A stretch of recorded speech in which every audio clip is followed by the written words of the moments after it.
Welcome to the show.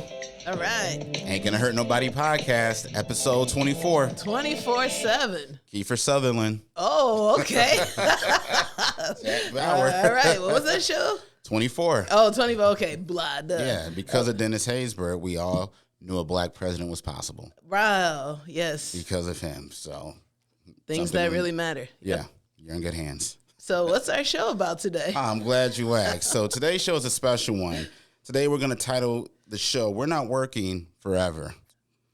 4 things you need to know to prepare for retirement. So for this show, we felt like we needed to get heavy hitters. Heavy hitters. People who are much more versed in this topic than we are. By a lot. Because we're fucking up. A lot. So I'd like to introduce Jade and Jesse Vazquez. But Jade and Jesse, you want to tell our viewers now, not just listeners anymore, viewers, a little bit about yourselves? Well, I'm Jade Vazquez. I've been friends with Coley for a long time, since we were 14. We went to the best high school ever together. And I'm Jesse Vazquez, also went to the same high school. And I've known both of them since I was 14 as well. And Jade is my wife. And also, just to bring myself into the picture, as I didn't go to this incredible high school, me and Jade both had our sons at the exact same time window, give or take. That's something I have. Yeah. And your daughter, too.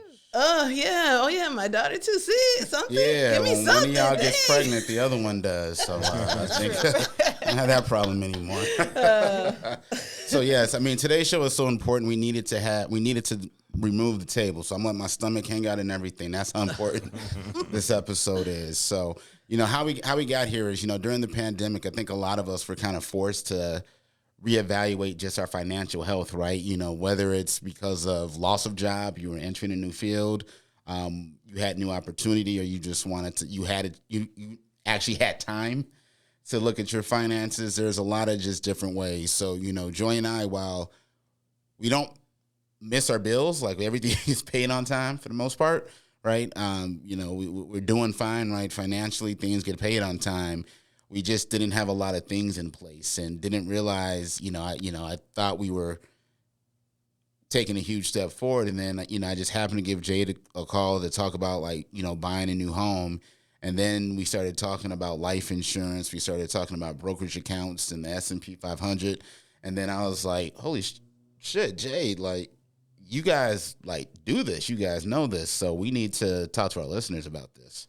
Yeah, and just to build on it further, I think that there's more to it than just paying your bills on time, there's a deeper level that you can go. And I know for us, we were just, I don't want to say at survival mode, but we were just maybe a couple steps above that. And it's once you get past that survival, then you can go really dive deep into saving, investment, retirement, the things that really truly sustain you and keep you out of survival mode. So. Absolutely. So without further ado, let's hop into it because we got a lot of good stuff for you guys. So Jay, Jesse, you want to talk about the number one thing you should know in order to get so you don't have to work forever? Sure. So I would say, number one, set a goal. And I think obviously if you're married, you have to sort of set a joint goal. Mm-hmm. And so, depending on your situation, setting the goal is still number one, but how you set it, I guess, is dependent on circumstances. Yeah. So when you say set a goal, are you talking about a dollar amount, or are you saving for a specific item or moment? What type of goal or goals should people, whether you're an individual or a couple, what type of goals should you be thinking of? Well, when I say set a goal for retirement, I mean kids, home, where do you want to live? Sort of the biggest picture-esque items that you can think of.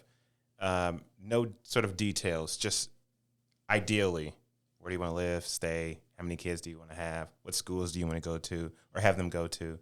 So you get a picture of how much money you need to do that goal or to set that goal or, maintain that goal. Or more broadly, what is the vision for your life? Mm. Yeah, so where do you see yourself? Where do you want to be? What do you want to do? How do you want to raise your family for the next 30 years or so? And as a couple, like, when did you guys have that conversation? Was that like in the dating phase? Was that like engagement? Like, that's a deep conversation that some people literally don't talk about until they're like married, because they don't want to talk about money, you know? People avoid that. So when did you guys do it? Well, when we were dating, back when we started dating, this is how we spent our Saturday nights. We would, you know, get our dinner, sit in front of the TV, and we'd watch Susie Orman Saturday nights. And she had a segment called Can I Afford It? And people would call in, and they talk about all of their assets and all of their expenses, and she'd tell them what they would ask, you know, can I buy this, Susie, this thing that they wanted to do? And we would just watch that every single weekend. That was like our date night, and we loved it.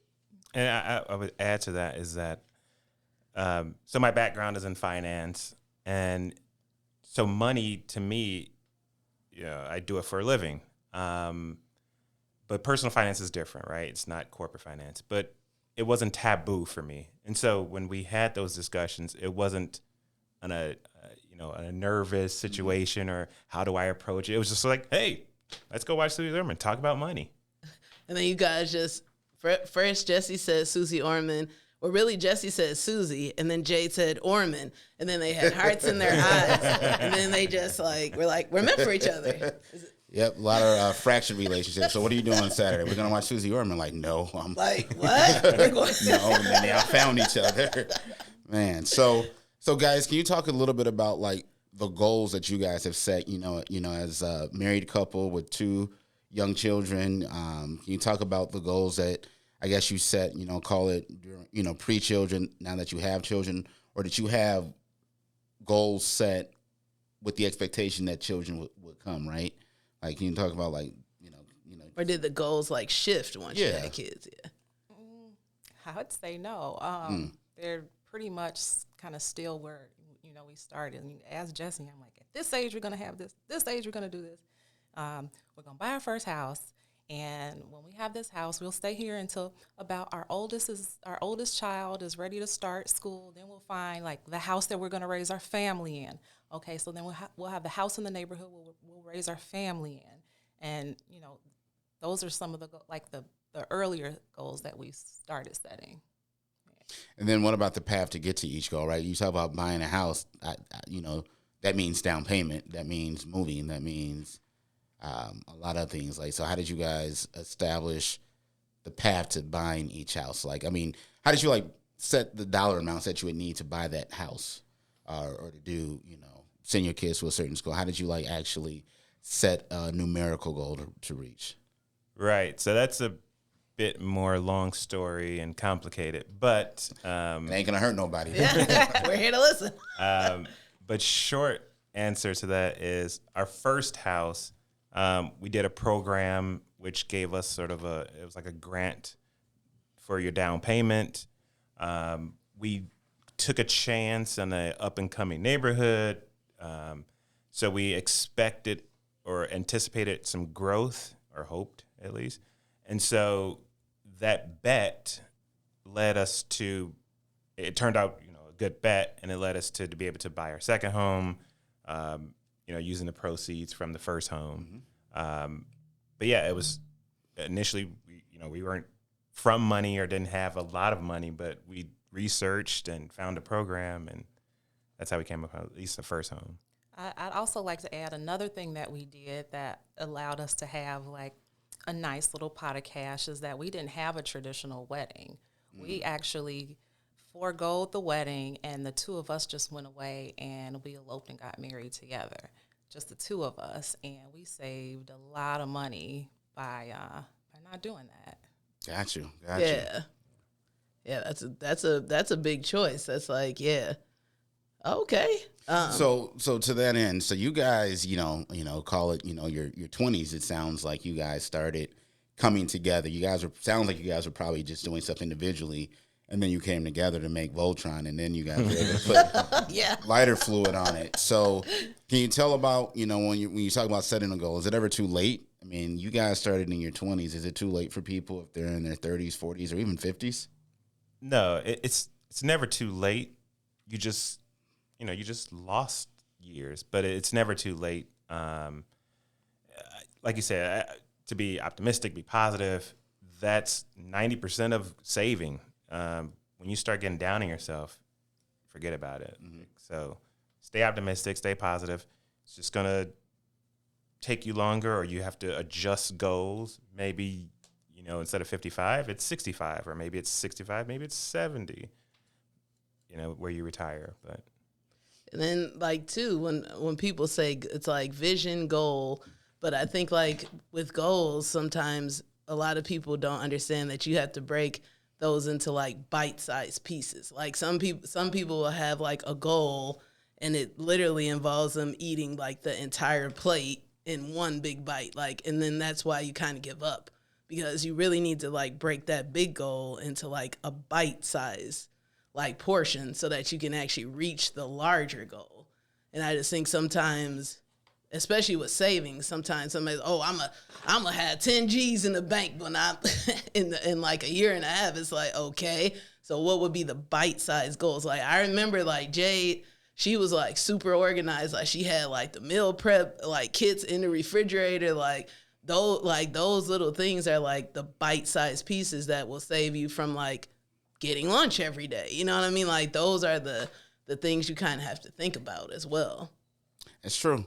That's true. I think what's interesting, too, you guys brought up, like, and I think we're on that same boat. None of us came from money. Like, my parents never even owned property, right? They were lifelong renters. I think both of them never necessarily saved for retirement, right? They both had jobs that had pensions, right? So that was kind of what you would do. So, I think for us, like me, I'm, in the private sector. So, I always tell people, I eat what I kill, right? There's no pension on the back end. Like, if I want retirement, like, I'm putting money aside for my check today. So, like, my take home isn't, what it could be, right? Because I'm actively, putting anywhere from 10 to 15% just to be more aggressive now that I'm getting older aside. So, whatever that number is that, they say you need in order to retire, we can get there. Like, what are your guys' thoughts on that? Just people who, Dre, you talked about taking bite-sized chunks. I think, like, the idea of having an account, possibly one day with $500,000 in it, it just sounds like impossible or like foreign. But, like, the reality is it's common for people, who are second, third, fourth, fifth generation.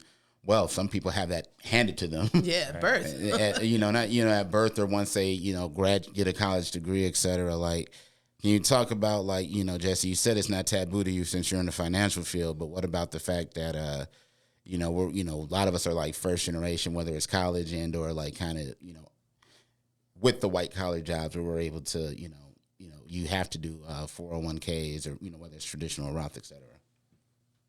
Yeah, so I'll take this and let Jade expand on it. But it's something that, like you said, we didn't come from money, and then we weren't taught about how to manage money. I wasn't taught that 401ks are good, or, Roth IRAs or traditional, or even brokerage. Like, I wasn't taught any of that. And so to take that sort of piece by piece and just, latch on to either someone who knows, or latch on to, a book, and then translate that upgrade that to another book and another book, or another podcast or YouTube, or, whatever. Just take bite-sized pieces, as Joy said, and keep expanding your knowledge. Yeah, I agree. Yeah, we are just taking bites, one bite at a time. I mean, that's all you got to do. Seriously. So, when we were talking in prep for this show, we talked about setting realistic goals. Like, what are realistic goals that people can set when they, you're starting to think about retirement, or if you're saving towards, I want to start a business, or I want to ensure I have enough money for my kids to go to college. Like, what are goals that people should think to set? I think to start off, you have to look at your own self and your own situation and see, where you are and where you want to go, or where you want to be. and see if there are any, determine if there are any gaps there, and kind of how you can fill that, or if it can be filled. And if you can't fill those gaps, then maybe there's a different type of goal that that you should look for. Yeah, I think to add on to that is that very specifically, your goal is your goal, not, Jesse and Jade's goal is, Coley and Joy's goal is totally different. Don't try to keep up with the Joneses. Just set your goal, be realistic, and plan.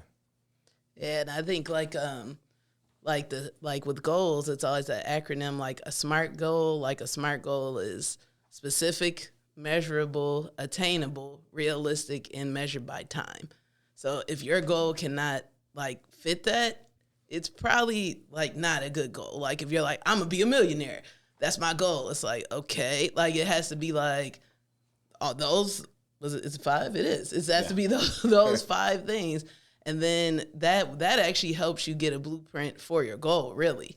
Because if your goal is, I want $1,000 in the bank by December, okay, you put a time on there.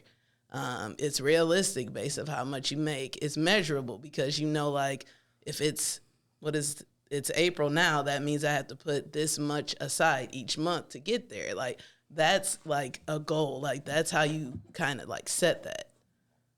I agree. I think, I think it lays in being realistic, right? Actually understanding this is how much something's going to cost. This is how much I currently bring in, and this is how much I can afford to actually save and not be able to touch, not have access to it. Like this money is almost in a black hole that if I reach in and get it, like it comes with a severe penalty. A lot of people, if you sit down with a financial planner and they tell you your net worth, right? They'll take the market value of your home, even though you still have 28 years to pay on it. If you happen to have another property, they'll roll that into it, and then they'll take your retirement accounts, which might look good on the surface as single lump sum, but in terms of like retiring, it's not. And then they can roll back and say, hey, together you guys are millionaires because your net worth is 1.4, and you're looking like, man, I don't feel like it. Definitely don't feel like it. So, but I think it's, I think it's interesting, like just this whole idea of like going back to the SMART goals, just make like, what are you actually like, what are you trying to do? And then I feel like, especially like, as Black folks, there's a black tax that's very real that's out there. Like our parents, redlining was real. Like our parents couldn't get into neighborhoods or have opportunities to buy properties that would have, appreciated greatly. Like I know a lot of, people, especially in Chicago, if you think about a neighborhood like Lincoln Park was not like a desirable location, 30, 35 years ago. In fact, like until DePaul came in and did their thing, like it was kind of the hood over there. But like a lot of people had land over there. They sold it to the university, made hundreds of thousands, if not millions of dollars. And, their family were able to build their kind of like legacy off of that, because once you have that head start, you can do it. I feel like as Black folks, a lot of us are first generation, or, you might be the only person in your family and all your cousins are looking at you like you're the rich cousins. It's like, I definitely not. Yeah. Definitely not. I just, I didn't get a car after I graduated from school. So I pushed around Uncle Cliff, my red 2003 Buick Century. I pushed that car around. Rest in peace. Man, I shouldn't have sold that car.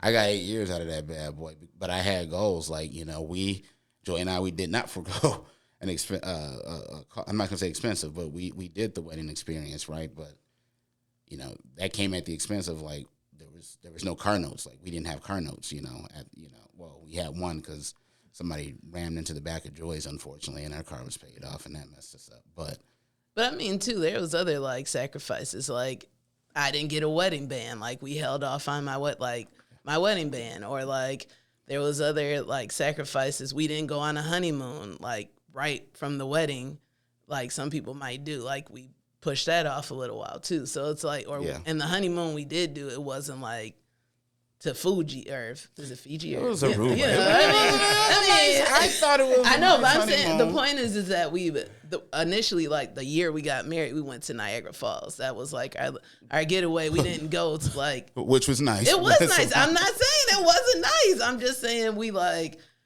you had to be willing to make some sacrifices for like whatever the goal is you might have. And then just to elaborate further on the black tax, I mean, I feel like a lot of black families as well, like my mother, she bought a house. Like it was like the thing like, oh, this is what you need to do. You need to own property. And then it just stopped there. Like nobody like really taught her like, okay, once you own it, this is how you keep it. This is what you have to do. So I think that's like a missing thing. And then in our generation, even though we do own property, it's like we still didn't get the full value for one of the homes we sold that if it was in Lincoln Park, we would have. So there is still like those issues like today that we're trying to overcome. Exactly. I think just to keep us on time, we're going to hop to point number 2. Yeah. So, so the next point is if you don't have a budget, you don't have anything. Need that budget. It's important. Do you guys want to just, I guess my first question when it comes to budgeting is what is your conversation like? Do you got like, what is the structure? Do you guys talk about the budget every Friday, or like, how do you guys, because it's one thing to have a budget, but it's another thing to maintain it and then have those conversations as a couple to like maintain it. And like, how do you guys do that? Jesse does a lot of Excel spreadsheets. I think Microsoft consults him about their new versions, but every single expense, every penny is written down to the dollar, or to the penny. Sorry, written down to the penny of what comes in, what goes out. Yeah. So, like I said, you do your own sort of thing. Don't do mine. I'm a little OCD with it, right? So I close the books twice a month, on the 15th and the 30th. And then we talk about, after I close the books, how they look, what went up, what went down, what are we short at, what are we over? And we are very particular, at least I am, and Jade has adjusted to that. But I would say a normal person, I would look at, your mortgage, your utilities, child care, just sort of get all your big bucket items down and then sort of see where you're at, right? So if you're still excess of $1,500 or $1,000, okay, well then now I can put into, Roth, or I can put into a brokerage account, or, wherever you're at. But yeah, I would start with the heavy stuff first. Yeah, it's funny. I think the hardest thing, the reality that kicks you in the face, and I think it kicked me like right out of school when I was, making entry level money, is there's calculators that say how much of your income should go towards each line item. Like, I think it's, your home should never be more than 3 times your salary. So if you're making $50,000, in theory, if you buy a home, it shouldn't be more than $150,000, right? Your food should make up X amount of your budget. Your car note should make up X amount of that. And when you break it all down, it's like, well, I can't really do anything. Yeah. So I had roommates for 3 years after college because per that, and I wasn't even planning, but I just saw this breakdown. And I think my mom got it from one of those church, she went to one of them, Tuesday church meetings where they did financial planning. Yeah, he's good though. Yeah, she had a lot of debt and she did it and she built herself out and, got herself out. But I think it's interesting just, understanding like, hey, like you can make whatever, but if you're like out spending that, out kicking your coverage, like your budget is blown right there. Like, I think it's crazy. And that's what happened, during the subprime crisis, right? Back in, when the bubble bursted back in 2007, like you had a lot of people who were making $50,000 but getting loans for $400 homes they couldn't afford, so they eventually had to abandon them. And unfortunately, a lot of us fell into that, or some of our families, because once that balloon payment hit, there was no way for you to afford it, and the optimism, well, I'll make more money or I'll be able to refinance, just wasn't there. So I think you have a lot of us who thought we were on the path. We had a goal. We were on the path, but then life happened and then got you off the path. Yeah, and I would just like to go back to like how Jesse said I was very particular. I would just be like curious, like how did you guys get to the point of compromise, and then like how much time are y'all spending? Like if you could do like an estimate, like because I feel like it would help me. Like for us, we try to do like Money Monday. So on Monday, we'll try to come together and like look over the money, but then like stuff will come up, and then I feel like we prioritize it, but then other stuff will like not as high as we could or should. So I think for me, if it's just like a personal question, like how are you guys like setting aside the time? Like, is it a calendar? Is it a routine? And then how much time are you putting towards it? So like I said, I do it on the 15th and the last day of the month. As Jade sort of joked, I am a beta tester for Microsoft Excel. So I do get the advanced whatever. That wasn't a joke. That's you were cool. serious. Yeah, that's cool. And I actually have a friend who works at Microsoft on Excel, so get to talk to him a lot about it too. But so I have everything linked. So what I mean by that is that when I do refresh, all my stocks, all my retirement, all my brokerage automatically updates. Mm-hmm. So it's, for me, 30 seconds to. But it took, now I work in technology and I work with the spreadsheets too. It takes time to build that language, them formulas, them like how much time did it take you to get that original like setup? And then more importantly, can like any of our viewers do it if we're not an Excel beta tester, right? Like how can somebody, because it takes a long time to like parse through like your bill to figure out what you actually spent on stuff when you just look at a statement. Yeah, so I would say, and I've literally set this up for other friends and other people, and sort of built theirs out. But initially, the setup is, and it was a progression, right? It wasn't always automatic. It was sort of bullet point items, and then next month it was, we forgot about this bill, or we totally missed this, or we should save for this, and then we added that, and it just a continuation. But if you're like a novice in Excel, I would just start with boilerplate, mortgage, all your expenses, all your incomes, do the math. What do you have left? Do you increase, your 401k savings? Do you save on the side? That's sort of your situation, but that's the start. Yeah. And it's extremely important to be organized. Like you cannot spend $50 hanging out with your girlfriends for a night, sign the receipt, stick it in your pocket, and then when the credit card bill comes, it's like, I don't remember. I forgot all about that, that kind of stuff. You gotta have, you even gotta budget that in there. Put that into your budget if you can, you can go hang out. But everything has to be organized and accounted for, and how much time it takes. It's taken you a lot of time over the years, putting the time in, but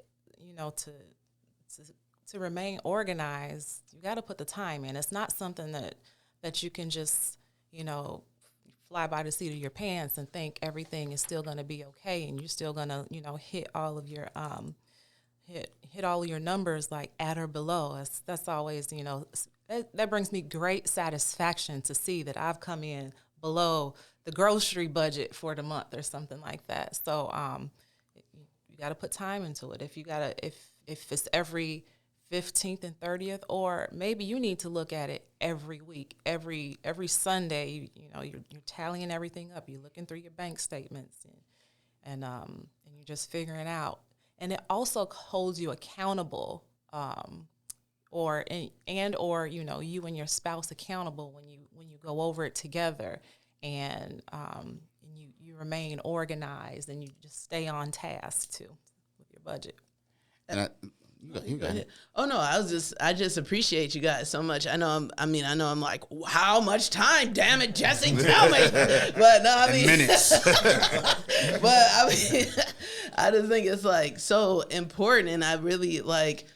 I just don't think people realize like how much work it really does take. Like it's like similar to a sport. It's like if you want to be good at basketball, like you gotta practice, you gotta be in the gym, you got like it's the same to me with money. It's like the exact same concept, the same level of like discipline. Like it's a lot of discipline that people just don't realize you gotta have to, really keep up with your money, because just any little thing could come along that could throw you off your game. So it's like even more important to like really be on top of it and like set the time for it. Most definitely. And I think, Joy, like what you just said is a good lead in to our third point, which is sticking to your budget, right? So we spent a lot of time talking about establishing a budget and the importance of that, because that goes along with, the goal is the end.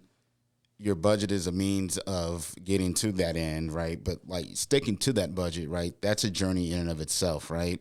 So Jade, Jesse, can you guys talk a little bit about the importance of actually sticking to your budget and kind of the consequences if you don't, or the situations that might arise that if you deviate from your budget, you could find yourself in a precarious situation. Yeah, so I sort of talked about it before, where I sort of created these budgets for friends and family, and I'll give them a call back in 6 months. How's the budget going? I stopped using it. It's as Joy said, if you want the results, you got to put in the work, and it's a necessary evil. And I think consistency of doing this every month, eventually, I would say about maybe the 6 months, it starts getting a little easier. Maybe you start doing your own little tweaks and edits. But you also start seeing that, that little number come up, right? So maybe it was 1,000. Now you're up to 2, maybe you're up to 5, and you start getting that momentum and that build. And I think, it just shows up. Yeah. Yeah. It's, for us, again, we started the show talking about how the pandemic forced us to take a closer look at things. I think one of the things that happened, with Joy and I, like I unfortunately, I lost my job in 19.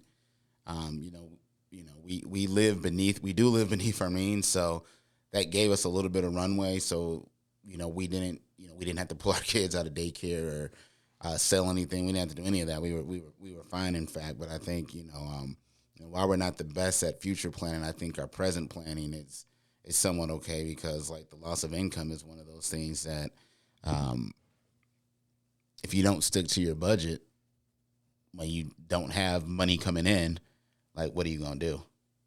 I think a lot of us find ourselves in that, like, a lot of our parents, uncles, cousins have found themselves in that situation. And, you got to move back in with somebody, or you're getting loans, for 500 here, 700 here, and, damaging relationships over that type of stuff. Where my shmoney? Yeah. Oh, I thought Jay was going to say. But no, to me, sticking to that budget is tough. I think the main thing that when it comes to losing a job, when people like just struggle, is like if you're super struggling, it probably more means that you are living like check to check. Like you should have like at least 6 months. Like it's like an amount. I believe it's 6 months. Your first goal is to have that set aside, like in savings, like an emergency fund, whatever that might be. I think that's like your first, like if you're like, I can't think of a goal, like how we talked about earlier about a goal. It's like, try to figure out how much you make a month and have like 3 months of that stacked up, and then try to increase that to 6 months. Like that's a like good goal to start with. And I think that will help you stick to your budget, because you could lose your job and it's like really jarring. Yeah. Like it's really jarring. Yeah. I, on one of our many Saturday date nights with Susie Orman is when I first heard emergency fund. You got to have an emergency fund. She would preach 6 month to 8 month emergency fund. She would, on that show, she would deny anybody who didn't have a 6 to 8 month emergency fund. And that is also something that you should, probably be working into your budget as well, so that if you do come on these crossroads where you don't have, income from your job, from your business, from wherever you get income, that you have this stack of cash that you can just pay your bills, not, something liquid that you can get to easily. If the stock market is down, like that cash is still sitting there. So it's not, you don't have to sell anything off or anything like that. We might be up to, are we up to a year now? Oh, we're getting personal. Yeah, Jesse, are y'all up to a year now? Money. Count that money. Yeah, let me hold some. But it's really important to be able to plan for, for being able to stick to your budget, because, anything can happen.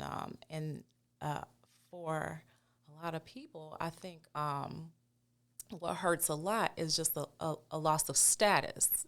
If you lose that income and you're not, living like you were living before and doing the things that you were doing, you might have to mentally prepare yourself to not have that same status that you had before, during feast, and now you're in famine, and mentally prepare yourself for that. I think that's interesting, because that was one of the drivers I had. Even though we kind of had the 6-month reserve, I was like afraid of losing the status, right? That's why I had to find a job that was at least better than I had, so I can show like, I don't need this. Like I'm better off, right? And it wasn't necessary in the end, but that's that status thing's a motherfucker, because it's like you don't know where like people don't fully judge and evaluate you off of that. You think they are. You feel you need a certain car and need to live on a certain block. Your kids need to go to a certain school. But the reality is people just want to see you not struggle. Like, and it sucks, because I realize, like, I would see people like, that person can't afford this Audi, but they just pulled up in it. And I know that's a $750 bill at least. Or I know their credit is jacked, so it's probably a $900 bill that they're rolling up with. But like, they got to have a new car. They'll live in the hood, but like, the kid has to have Jordans. Yeah, the kid got to have Jordans, but it's just like, right, like, y'all could own a house, by now. And that's not saying their priorities are, I think I'm passively aggressively saying that your priorities are backed up when you put disposable items over like something, or if you didn't have a particular car payment, what have you, you could, I don't know, like when you have like that roof or that special assessment come up, you're not gonna be broken, because those things happen, right? Like a lot of people say, oh, I pay HOA, I don't have to worry about it. HOA is just prepaying, so like you can be disciplined enough to pay your $250 to $500 a month to your HOA. You could do that same thing when you own a home. Just put that to the side, so when that repair does come up, you could do it. If somebody like comes upon with a great opportunity to buy a car, but you need cash, you could do it. Like those things like come up, and but just balance that against status. It's tough, because so much of your life we're conditioned to strive and like toil and claw to a certain status, and then once you feel you gotten there, like the loss of it, like it's brutal. Yeah, it can be humbling. I would say that's the hard, but too, like, just to shift a little, I'm just like, with sticking to your budget, I think that couples or just people in general might have different philosophies when it comes to budgeting, just the way they feel it should go, the way you should communicate about it. And I'm just curious, like, how do you guys like communicate about it? Like, because I think that's a big piece, or some people avoid communicating about it because they know they spent that $50 with their girlfriends, and they, maybe I just won't bring this up. Like, it's like the communication piece can be tough, or like when you bring in couples, it's just, to me, different, because it's like you were doing it one way, they might have been doing it this way, and now you got to figure out how to come together and do it together, and then how to talk about that. It's like, do you have any tips or pointers on that? They hit refresh on Jesse's Excel. Yeah. That's the discussion. Hey, Jay, you spent $50 last night with your girlfriends. I know. Yeah, I would say So the budget to us is not a bad word. A lot of people, friends and family, they hear the word budget. Oh, that means I can't go here. I can't do anything. I can't have fun. No, just budget it, right? Like if you want to go out and have fun, you want to take a trip, just budget the trip, 3 months in advance, 6 months, whatever your time frame in. And so we approach it in a very different light, and the fact that, hey, all right, so let's do April's budget or May's budget coming up. Okay, well, I want to do this. I want to do this. I want to do this. Okay, well, then maybe we don't save any in April because we're going to this event and going to this event and got, this going on. And it's okay. I think if you approach it in a very positive light, you get positive results. I agree. Yeah. I agree. So I know we have a little bit more time left. So we have our fourth point we want to get to, ladies and gentlemen.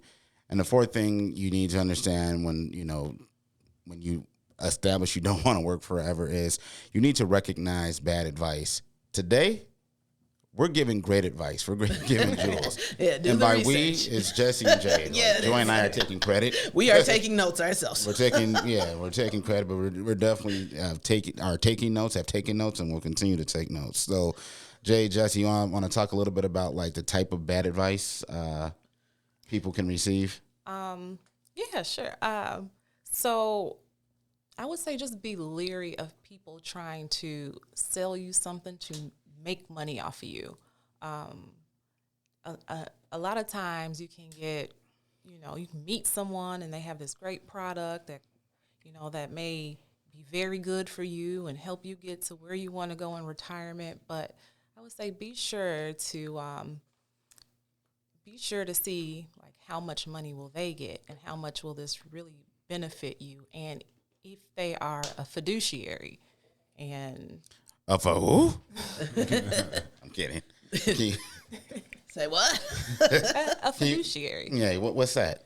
So that's basically someone who's legally bound to have your best interest at heart, legally. Legally, okay. Legally. And So, yeah. do all financial advisors? So, let's say if somebody works for one of the big companies, Edward Jones, Northwestern Mutuals, right? Because a lot of us have friends who got there, and then they're gonna hit you with the life insurance policy, like, and how you can, if you buy this whole life insurance policy versus this term, like, can you talk about that a little bit, like? Okay, yeah, sure. I could take. So I have a perfect example, and I was telling Jade about this. So way back in a past life, I had a friend who I worked with. We'll skip that part. Yeah, In the finance world, though, right? No, he wasn't in finance. Okay. In the world. So he left a job, and then he went to Northwestern Mutual. Mm-hmm. I get a call. Hey, what's up, buddy? Hey, let's talk about your finances. Wait, you were just working? Like, you don't, like, your degree is not in finance. So it's stuff like that where you just got to be very, like my wife said, very leery. And so I read this, I'm trying to remember exactly what this was, but it was either, a newspaper or a magazine or something. But it was basically saying, if you should be able to manage your own money if your assets are less than $10 million. And so I've taken that to heart, and no one's going to manage your money or care more about it or do as much for it as you would. And I think as long as you're under 10 million, then you can sort of float that around. What does that number mean? But so yeah, we just do it by ourselves. We don't use a financial planner or a financial advisor. And I wouldn't necessarily say you need one. I would just say sort of like this, talk to your friends. What are they doing? What works for them? What works? Sort of take notes. Yeah, you get 20 people in the room, and I'm sure they have 20 different answers, but pick and choose which one you like, and then kind of start there. What if you don't have friends like that? That's a good question. YouTube, podcasts. A lot of information out there. Books. Yeah, a lot of information. Yeah. You don't even have to pay for it. You can go to the library. There are whole sections on financial books and learning just basic definitions What's dope right now is like the amount of, especially like Black podcasts about financial literacy. I think like Earn Your Leisure is like the one. I think that's the hot one that everybody is on. But it's so simple and it's almost elementary the way they talk about these things, right? And it's more out there, right? But it's but they get they're the guys that they got Mark Cuban to sit down on their on their show. He did a whole 45 minutes or longer with them. Like they're all over the place now, and I think it's out there. It just takes time, right? And I think you can. It's all right. The thing I've learned, it's all right to make an investment or make a money choice and then say, you know what, this is bad for me, and then pull out of it. You don't have to like double down though, for pride or status or whatever. I think that's some of the insurance decisions that I made, like the life insurance, decisions I made. I was like, I'm paying for this coverage that doesn't make any sense for me. So let me pull back to get what makes sense for really the family, and then how long do we need to run with it? So that's really good right there. We learned a new word today, fiduciary. And I had a question about the fiduciary. Like, how do you, when you're approaching someone or someone approaches you, is there like something in their credential that lets you know? Like, how do you know that, or is that just something you ask them? You could just ask. Oh, okay. Yeah. That was just my main question. If they deflect, they're probably not. Yeah. So if they are a fiduciary, they're going to say yes right away. Yeah. Immediately. So that that trust bridge is there right away. That makes sense. That's good to know. Like, that's really good to know. So, ladies and gentlemen, we're almost at time for this show. So, hope you were able to pull a lot out. I know we could keep on going and going and going. Might need to do a part 2, our first one ever. Yeah. With Jade and Jesse, because I feel like there's so many things we just scratch the surface and we just whet your appetite. Like, just want to, get your palate going. So, but as you all know, we like to end each show with a little segment called Things I Wish I Would Have Known. So today, ladies and gentlemen, you guys get 4 things we all wish we would have known. Holy moly. Yeah, so I'll kick it off just in the interest of time, just because, I'll kick it off. Things I wish I would have known is, it's one thing to establish a budget. It's another thing to establish one with your partner, because you're not going to be innately on the same page, and it takes work and maintenance. Like Jesse says, his is more or less automated, but it takes work and maintenance. And then there's one thing to record what you've spent, but it's one thing to take action to adjust your numbers. I think Joy and I are really good at record. Oh, we spent this much this month. Yeah, we're 500 over. Okay, well, I'll see you next month. Like, we're really good at that. So it takes work, though. It takes actual work to make your budget real. It's not just about logging. So I wish I would have connected those dots earlier instead of in my 40s. If we would have did it like in our early 30s, we might be in a slightly different place. Maybe not. I like to, but it takes work it's work. It's labor to like maintain a budget, but it's worth it in the end. And some of that work isn't always just like the work of sitting down looking at the spreadsheets. Yes. Like, I will use Jade as an example, but I would say like there's work. Like if you choose not to put your child in daycare to save that money, like there's work involved in that. Like right. There's work, and if you say, oh, I could eat out every Thursday or I could cook my meals, like that's a separate part of work that also goes into it. It's not just the work of like putting it on a spreadsheet. There's like lifestyle changes you have to make to make it work. Joy, what's something you wish you would have known? Oh, okay. Well, though, I would say the number one thing that I wish that I would have known just about finances, retirement, whatever it may be, is that your mental health is tied to your money. And a lot of people, you might look down on someone like, oh, they're not good with money or whatever their issue is. But a lot of like mental health issues, some of the symptoms of someone suffering from a mental illness is financial issues.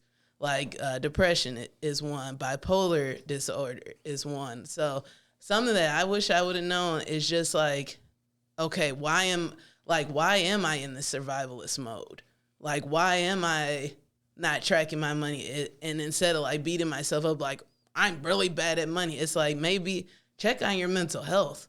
Talk to a therapist. It might help you kind of like get back on track in more ways than one. And that's something I wish I would have known. That's deep. Jesse, which one of you want to go first? I'll go first. I really wish that when I was younger, maybe just starting out college or in college or just shortly after that, I would have sought a mentor, like a financial mentor to teach me about some things. I mean, my parents, they did the best they could, but I think if I would have maybe sought out someone like us or something like that, that would have, or I mean, we didn't have podcasts and things like that back in the day, but I would have sought someone else, sought a mentor for sure. Gotcha. That's fair. And Jesse, let's close this out. All right. I would say I wish I would have known the superpower that is compounding interest. Like really understood. Like, I did it in class and, and it was just like numbers on paper, right? But I really didn't take it or understand how powerful time is with money. And there's the power of compounding interest. Could you explain it in a brief way? Yeah. So you could take like they say the rule of 72, right? So you take your interest that you're getting, divide it by 72, and that's when your money can double. Like that's the time it takes for your money to double. So like if it's 10 years, it's roughly 7 years for your money to double. So if you think about that, right, let's just use 10 as the 10% is easy. You just have 1,000, 7 years later, you have 2,000, 7 years later, you have 4,000, 7 years. And it's just like, if you look at real numbers though, over, start at 25 working really to 65, that's 40 years. You're talking about your amount could grow 5 times. So it's just amazing numbers, amazing compounding interest. Man, that's a good one to leave us out on. Like, put your money aside, find a way to make it grow. Don't touch it. Leave it alone. Leave it alone unless it's a real emergency, not you need some kicks. So, ladies and gentlemen, that's our 24th episode. Yeah. Ain't Gonna Hurt Nobody podcast. Thank you. Thank you, guys. Thank you, guys. Hope it was okay. Did any of y'all get hurt? We didn't hurt nobody, Colin. We didn't hurt nobody. We keep it real. We told you. Ain't Gonna Hurt Nobody podcast, episode 24.